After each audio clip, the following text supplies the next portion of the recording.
சோம்பு சேர்த்துருக்கேன், செவக்கட்டும். இடித்த சின்ன வெங்காயம் கொஞ்சம் செவக்கட்டும். நான் அப்படியே வேக வச்சப்போ அதில் இஞ்சி பூண்டு பேஸ்ட்டு, வெங்காயம், தக்காளி, நல்லெண்ணெய் ஊற்றி வேக வச்சு வச்சுருக்கேன் 7 விசில் வச்சு குக்கரில். இப்போ வாங்க இதில் இஞ்சி பூண்டு பேஸ்ட்டு சேர்த்துக்கலாம்.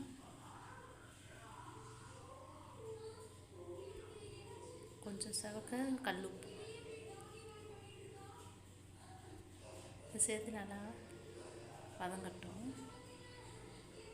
இப்போ வேக வச்சு வச்சுருக்கோம்ல கறி, அதில் தனி மிளகாத்தூள், தனியாத்தூள், மஞ்சத்தூள், உப்பு.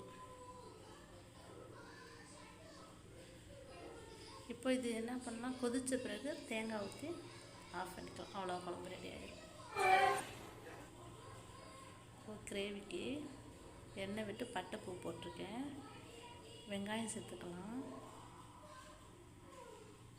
தக்காளி சேர்த்துருக்கேன், இஞ்சி பூண்டு பேஸ்ட்டு,